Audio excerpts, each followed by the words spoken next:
నోట్ల రద్దు నిర్ణయం ప్రధాని అహంకారానికి నిదర్శనమన్నారు ఢిల్లీ సీఎం కేజ్రీవాల్.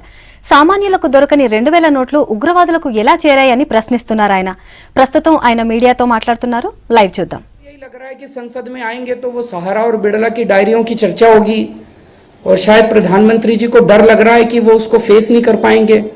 तो अगर प्रधानमंत्री जी को लगता है वो निर्दोष हैं, उन्होंने रिश्वत नहीं ली सहारा से और बिड़ला से, तो उनको डरने की क्या जरूरत है। आए संसद के अंदर, फेस करें संसद को।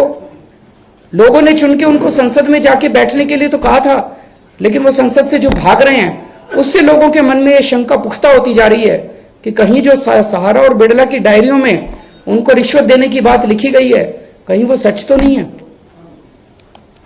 कोई क्वेश्चन अगर हैं तो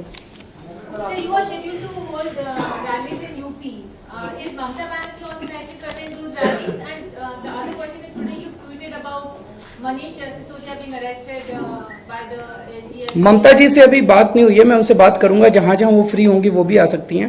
पहले मैंने बात की थी तो उन्होंने कहा था कि अवेलेबिलिटी देख लेंगे, तो मैं उनसे बात करूंगा। दूसरा, उसमें जो पता चल रहा है, शुंगलू कमेटी ने जानबूझ के गलत तरीके से मनीष को फंसाने की कोशिश की है।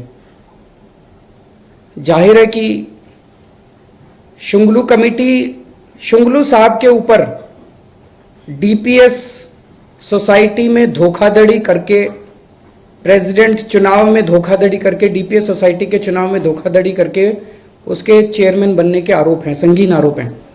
शुंगलू साहब के ऊपर डीपीएस सोसाइटी में पैसे की हेराफेरी करने के आरोप हैं।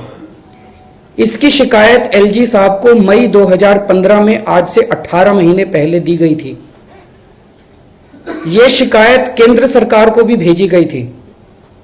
उस पर कार्रवाई करने की जगह केंद्र सरकार ने और एलजी साहब ने शुंगलू साहब को बुला के कहा कि भाई देखो, अब तुम इस सरकार को फंसाओ, ऐसी रिपोर्ट बनाओ कि इस सरकार को फंसा दो और हम बदले में तुमको बचा लेंगे। तो अब उन्होंने जो कुछ भी लिखा है, सारे देश की जनता जानती है कि ईमानदार सरकार है और ईमानदारी एक ऐसी चीज है जिससे हम कभी कॉम्प्रोमाइज नहीं करते।